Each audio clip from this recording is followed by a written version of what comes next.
Hello and welcome back. Today we are continuing our Great Qing run in patch 1.7.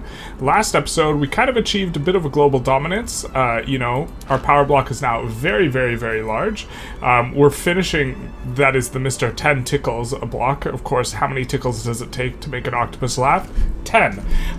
Now, what we are doing now, or currently, we are currently annexing Canada, and we currently have a pretty big war with Russia, because no one can really stand up to us at this point, hence the global dominance thing. We have like nearly 10x the prestige of the next guy. We're gonna look to ramp that up so that we can start subjugating everyone with the military-industrial complex. To that end, I think we're going to blast a ton of armies this episode, or a ton of navy. Probably navy, because navy is better for pushing the prestige, and we are doing this as part of our military-industrial complex idea for this run, which is helping to be which is facilitated by our power block, which is the Mr. Tentacles, specifically the militarized industry section, which is giving us minus 15% mil goods cost.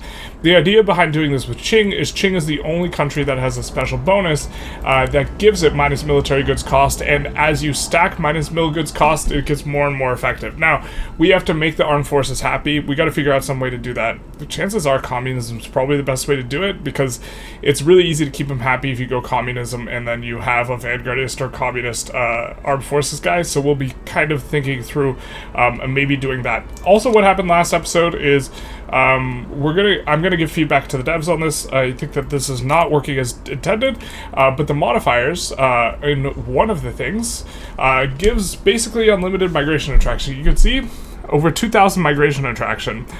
We are going to get, now that we've passed multiculturalism, every single mass migration from now on. And what's going on here is there's a 20% modifier on both the university and the arts academy in Guizhou.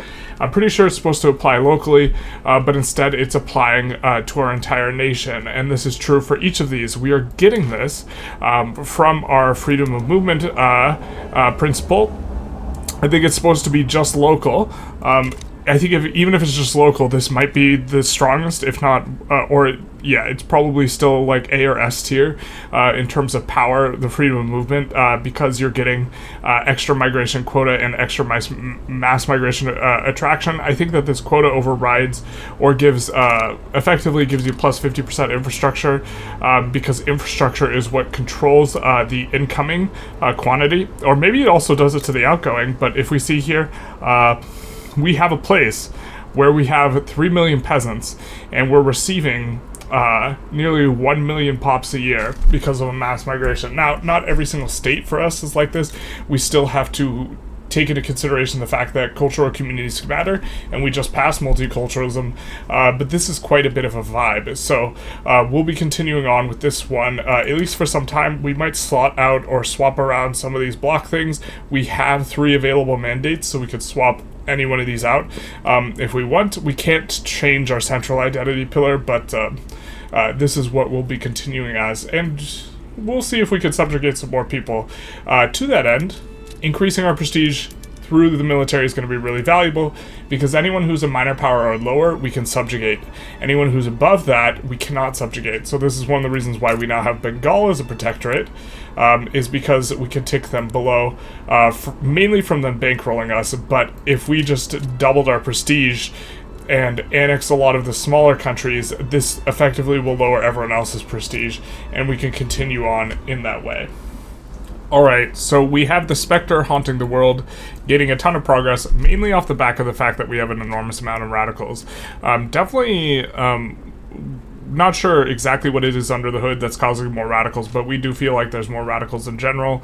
And here we have a little bit of a choice regarding this. They will always select vanguardists, or will always select vanguardists, communist, or anarchist leaders. Okay, we can enable regulatory bodies. I think that we will, because we're trying to pass it anyways, and this will be fantastic for us. Give minus working conditions. As far as the bureaucracy goes, we're just in fine shape. This is not a problem, because we still have a ton of stuff that can activate telephones that has not currently activated telephones. It is a little bit laggy when we have a lot of allies we can build in whenever we open this menu. We've noticed that this seems to be the correlation, but what we need to do is we just need to come in place, find a place that is currently not using telephones, that has a lot of tax capacity or tax need, and then we will just turn it up, and we will just continue this process over and over and over. It's really, really nice when you have this play pattern, when you have some of this stuff left over, because you don't have to worry about what you're doing with your bureaucracy. You could just turn stuff up when you need it until you've fully turned on the PM. Alright, so we got some boys released. We've released the boyos, aka released the Kraken, aka released the tentacles. What we will be doing here is we will be trying to increase volume of trade with these guys, maybe get a trade agreement and try and move them in the direction of the tentacles to join our power block. I'm not sure how valuable getting them to join our power block is. I really don't think it's quite so good. I think it's better with some of the other power block forms, but it is effectively getting them to join the market, and of course we get to paint the map. So we get to paint the map with our market, which is what we are kind of working towards. So we will come in and we will go to the market, and we will just look, whatever's expensive, we will export it to them, and whatever's cheap, we will import it from them. So that way we can increase the volume of trade as much as possible, and also we'll make money off of these trade routes, and so these trade routes will be fairly good as well, and we'll see what we can do. We currently are doing a lot more. We rivaled up a few people. We rivaled up, I think, Italy and Russia. No, Italy and the UK. We rivaled up some people who were not previously rivals. Is it just Austria? No, I could have sworn we rivaled the USA. Did it go away? Cannot be broken by us. Got it. So we did rival them, but it can't go away. Italy, I think that we don't want to rival Italy, and we don't want to rival Great Britain, at least not yet. So we will have to suffer the indignities of having less of the juice. But currently we are using quite a bit of juice now on Spain. And with Spain, diplomacy. Wait, what? Okay, interactions. Here we go. We're now funding the lobbies with them, and we're hoping to get to the point where we can request investment rights. I mean, if we had 75, or actually not that, we want to request, but because this is asymmetric in terms of the amount of leverage it gains, and so if we could get request investment rights, then we will be able to pull them in. With this, it just dilutes, it's two ways, so it just dilutes other people's leverage, but we are pretty close to the plus 200 we need to pull them into our block, and so things are a little bit close, and once the octopus grabs you, he doesn't ungrab you. For our building queue, keeping it going is definitely a bit of a slog because we have 8K construction, and one of the things we're doing is, and it's been a while since we've gotten to this like hyper late game where we are getting unemployment when we have available employment in states because the profitability, the earnings of the buildings is too low.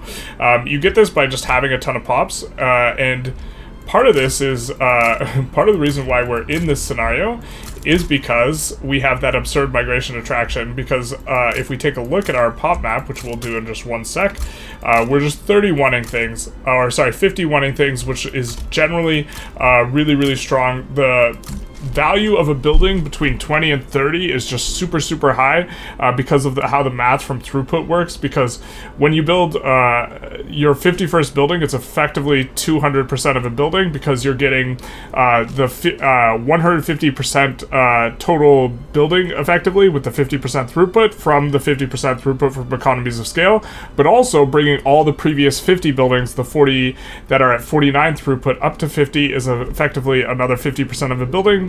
So 150% plus 50% is 200%. But this is our pop graph, which is like kind of not okay. So we're just getting all the mass migration attractions now, and so keeping everything going is definitely rough. We're trying to push everything to 51, but if we take a look at, mass, and the attraction map is also just obscene because everyone else is just reduced to kind of like nothingness, and if we also come in on the ledger and we just take a look at mass migration attraction, it'll just be us in green and everyone else is just it's like they don't even exist, because the next highest is a 120, which, to be fair, these are the people in our market who are getting all these really high values, and they're getting them the same way we are.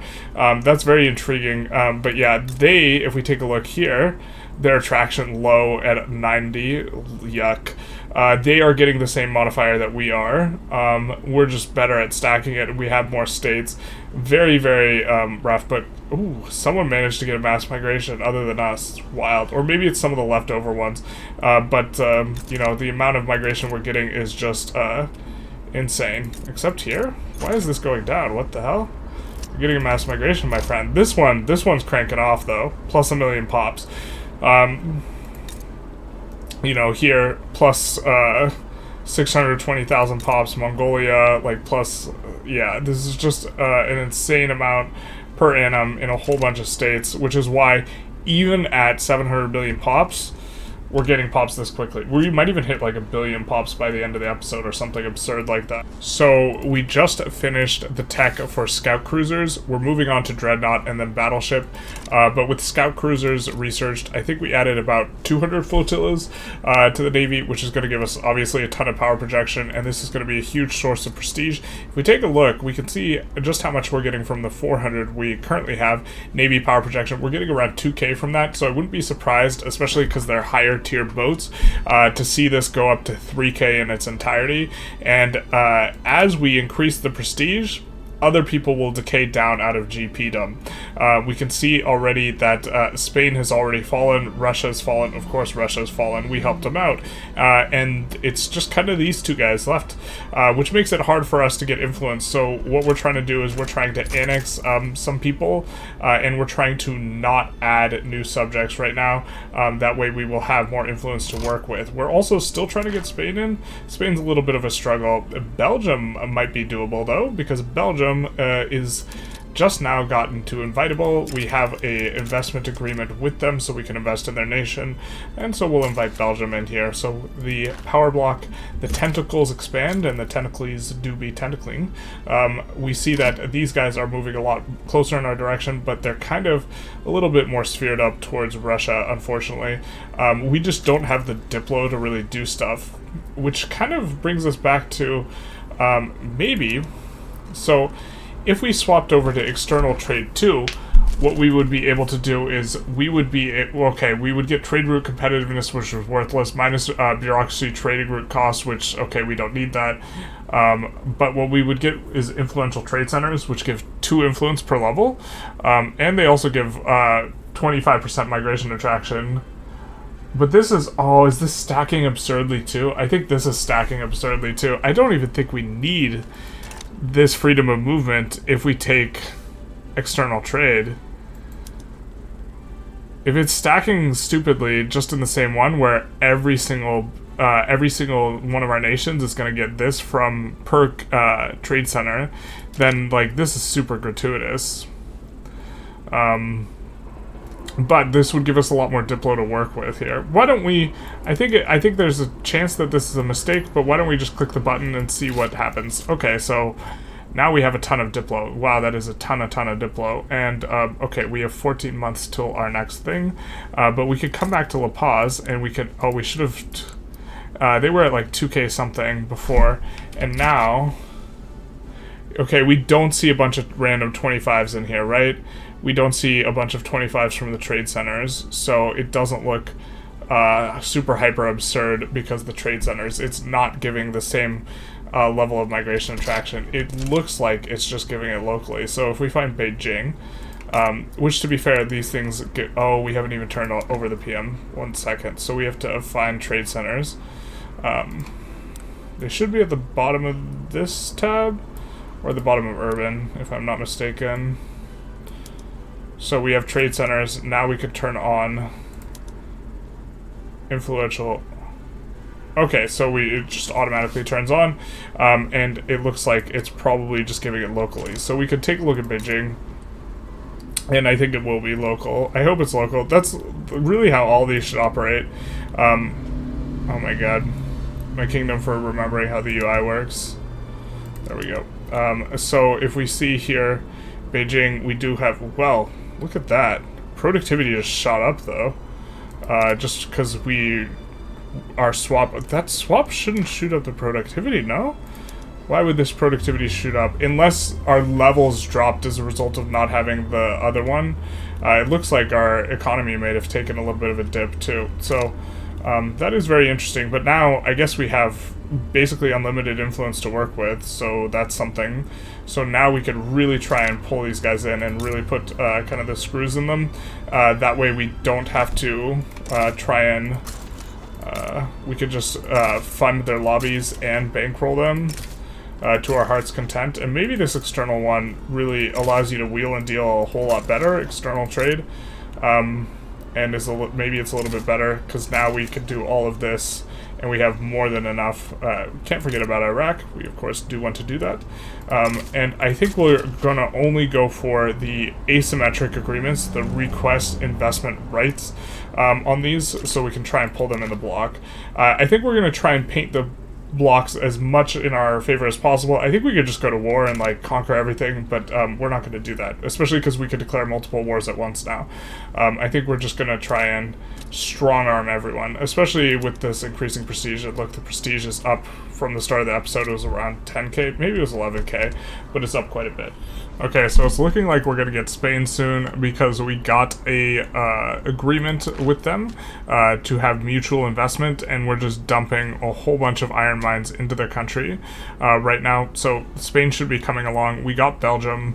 Let's see, can we get anyone else? We can get almost Dahomey. Dahomey is where Dahart is. We're also working on Senegal a little bit here. Don't see these two guys coming in, but we do see them kind of... where we're trending is plus 196 on the Khanate. Where we're trending here is plus 233, and where we're trending with Ukraine is not quite as good. Maybe there's a way for us to be able to improve that with Ukraine. We could form an alliance. This would help to nudge Russia out, but I'd rather do the asymmetrical, non-committal things like the bankroll, the trade agreement, and the funding of the lobbies. Hopefully, if we get a lobby powerful enough, they can, because we're opposed to Russia, this is going to make Ukraine opposed to Russia, something like this. But I think that, like, real soon here, we will have an opportunity to invite them. Now, I don't know how willing they are to join. This is... not as clear to me. Well, I guess all these mechanics aren't very clear to me because it's still kind of fresh and playing in, but we can see it ticking up.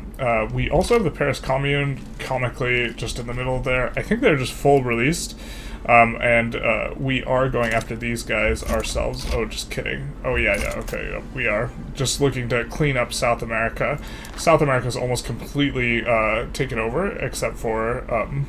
Ecuador, no, Ecuador is part of it. We can see that we are getting it in. I think that's just a visual bug. It is in the Mr. Tentacles. And we are about to annex Uruguay, so that kind of just leaves this and the Netherlands. So we'll have to shake down the British for this. But currently we're also trying to pass Parliamentary Republic again. We failed a few times. I didn't think we needed to do a purge to do it, but I think that we're in this position where we probably want to purge if we're going to go Council Republic, or we're going to need to purge to go Council Republic. And so we also invited this Rosa, who was relatively young, and we know that long-term we're probably going to want at least a few people supporting Council Republic for us to be able to go it, because I think that this is kind of the easiest way to lock in approval are the armed forces. But they're happy right now for this, and they're also powerful, notably, for this minus mil goods cost. So if we take a look at the military goods costs, this is, with it costing minus 65%, we're only paying 170 or 197k, so this would be 600k otherwise, which in the grand scheme of a expense account of 6 million is maybe not so much. But if we were to rake back the construction and instead build all military, which is gratuitous and unnecessary, it would be a lot in terms of free money modifier. And this would allow us to, like, if we absolutely wanted to maximize GDP, like full throttle, this would be the way to do it. Of like a free money modifier dump like that is pretty powerful. but we're pulling people into the bloc.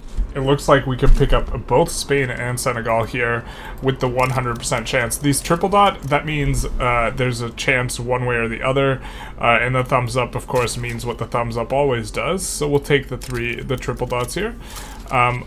What are the odds on Kabul? What do we see? 84% chance. We'll risk it to get the biscuit on Kabul. And will we risk it for the homie? We gotta risk it for Dahomey. Just kidding, 3%. We're not gonna risk it. But we will get several more people inside of our bloc. Cohesion has just always been kind of fully maxed. We are getting a lot from being the leading good producer in the bloc and our share of the GDP. And so it's like not even close. We've just never been off this cohesion, which gives us more leverage and mandate progress. Mandate progress is a little bit less important now, but we will see the bloc expand. It doesn't update as dynamically. We have to like fully restart the game in order to kind of fully update things. Or maybe let's try. I assume they're still working on some bugs with the UI, at least on the version I'm on. Again, this is not going to be the release version. We're pretty close to getting Tripolitania 2 here. So I think what we're going to do is we're going to stop doing some of the diplomatic actions that we're kind of doing with these guys. Like, well, first of all, we really don't need to do a trade agreement because that's built in. And I don't think we need to necessarily lobby. We'll do the same with Senegal. We'll stop funding the lobbies and we will stop bankrolling. Just to try and keep everything tight, and then we'll kind of come over to Tripolitania, and we'll put this stuff in on Tripolitania. And I think that the Ottomans, we kind of wanted to get out of being cold towards us, because we really wanted to stretch it all the way across the map. And then Nejd and Jabal Shamar, I think that we could just go after militarily, rather than going after them diplomatically. These guys we have as a subject. So if we take a look at, you know, kind of our market, which is maybe the best kind of map mode to be looking through this, what we are really wanting to do is fully stretch all the way into Africa in a contiguous route. And so that means we're going to actually have to work on Egypt as well. So why don't we improve relations with them? And yeah, so I'm kind of starting to come around a little bit towards thinking that maybe this external trade is a little bit better than we had thought before, just because the influence.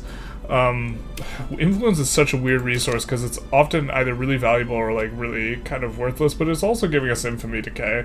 And so maybe this is, we think of this as a minus infamy generation tool as well, and it's actually pretty good. This one's just absurd though. It just, no. Just like, we're up to 750 million, and let's come back to Jiangxi, which has kind of consistently been pulling in a lot of pops. We're getting now just under 1 million a year per annum. We are looking in pretty good shape to get Venezuela diplomatically, I think, because they gave us unilateral access to invest in their country, and so the leverage is going to trend way more in our direction. But once we finish all of this, then they will be economically highly dependent on us. I think right now they have some economic dependence to the UK, and that's why the UK is way better than they are. But as we finish these buildings, it'll hopefully really pop off in our direction, which kind of just leaves Paraguay as far as South America goes. So we could probably do this episode. So why don't we fund their lobbies as well, and bankroll them, and look to get Paraguay in as well. The rev is not spooky at all. It's just, well, I mean, it's like mildly spooky. We have to keep an eye on it, but like, it's not the worst. It looks like we're gonna get Parliamentary Republic through, and then we probably do a purge if we want to go Council Republic. And I don't know how this affects our block though. I don't know if it'll make a bunch of people want to leave. You can see that some of these guys are starting to get closer and closer to us. Ukraine is kind of in the neutral-ish territory. These guys don't know where they want to go. Ooh, Iraq might be invitable. They might be invitable. Looks like a few guys are invitable. So Tripolitania and Iraq in particular, which we were focused on, are both invitable to our block. And it'll be interesting with like some of the other blocks. I think that having someone inside your block is a little bit less useful for the trade agreement one, although with the migration attraction we have, we're going to, like, if we have a cultural community for Iraqis, like, we should just, like, siphon off really, really fast. And so we'll end some of these things. Oh, I think they already accepted, right? We didn't click before too early. But this is a further expansion of the blocks. I wish it, like, updated a little bit. I mean, you could see, well, you could see, like, our stuff. It's just not very bright. Maybe that's just supposed to be they're being converted over slowly.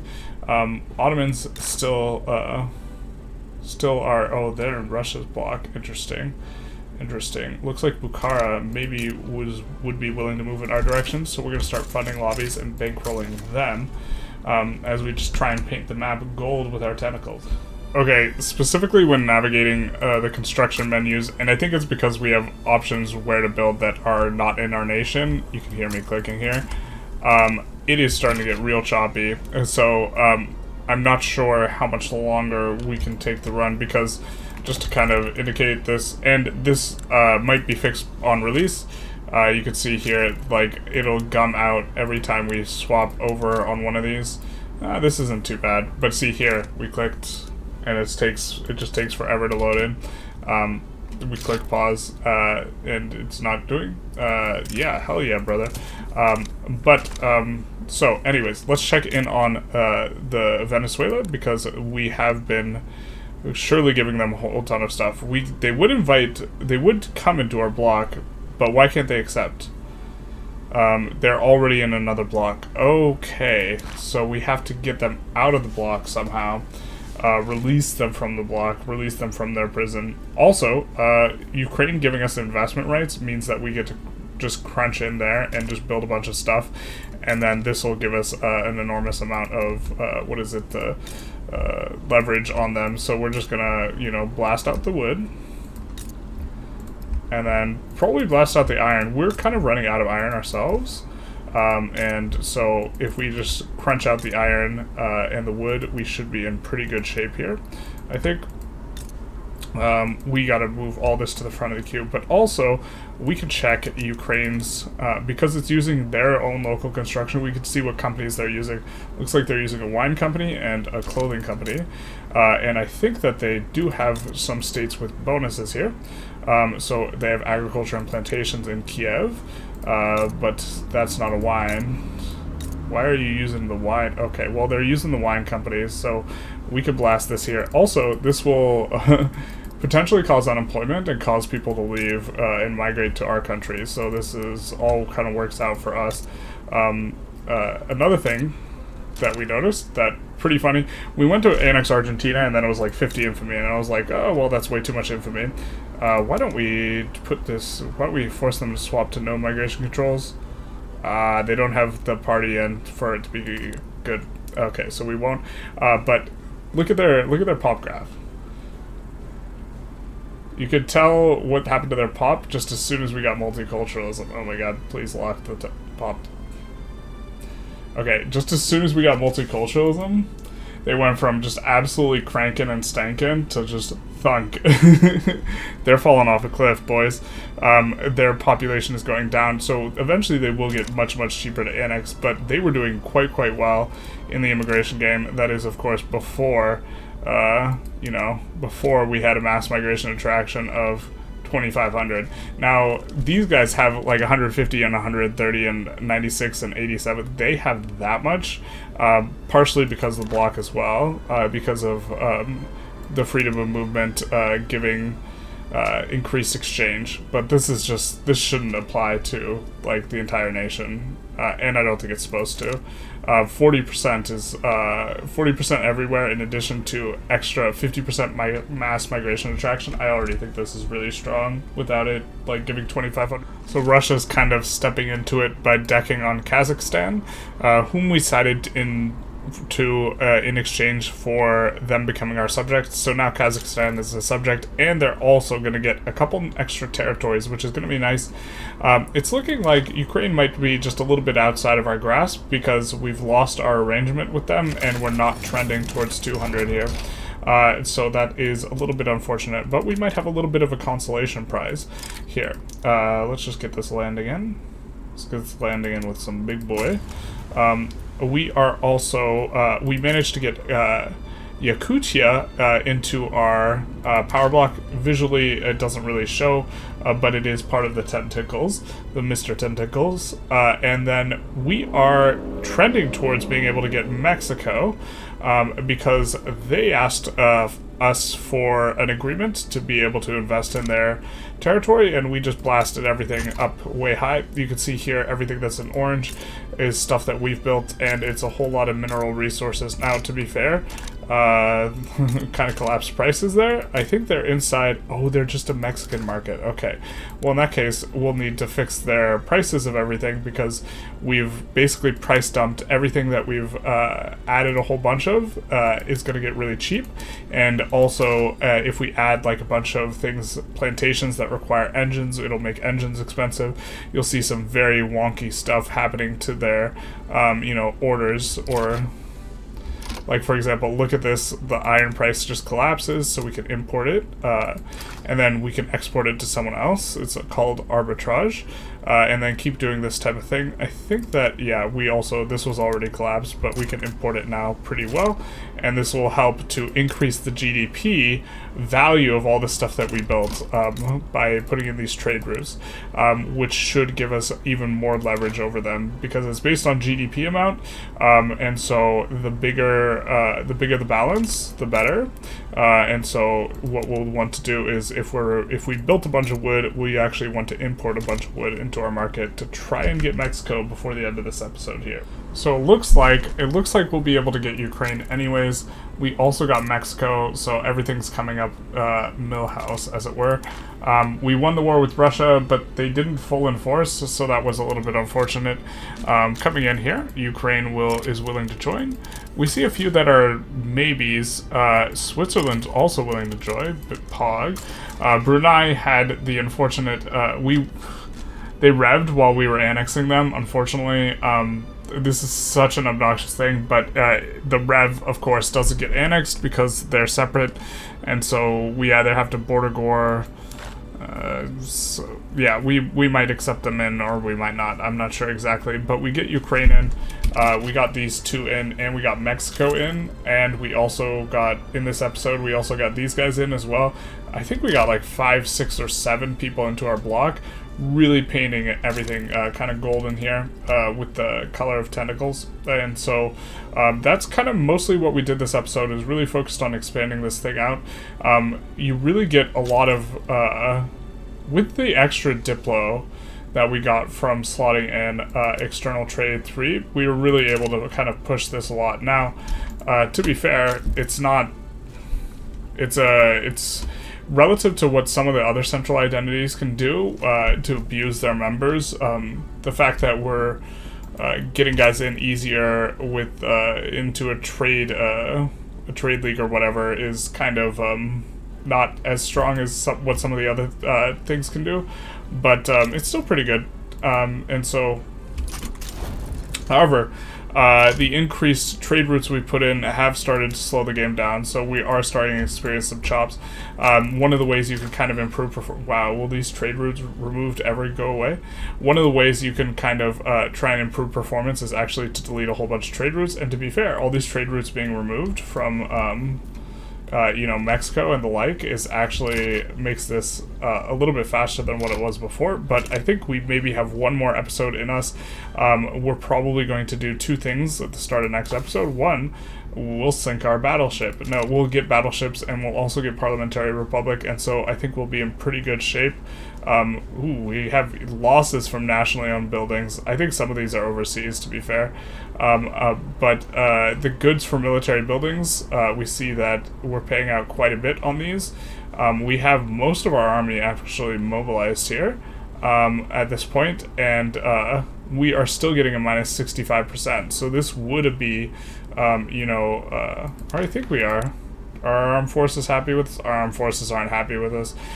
So this would only be 50% more. So this is still saving us around 500k. And this uptick, that's probably what that is the armed forces getting upset with us, because They got an authoritarian boyo. We'll probably just exile this guy, to be honest.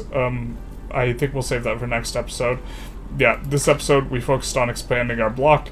Kind of having fun with a variety of the mechanics. It's cool how a lot of this stuff, kind of meshes together and synergizes with each other. But anyways, I hope you enjoyed. If you did, please feel free to like, comment, subscribe, do the YouTube algorithm thing, and other than that, have a good one.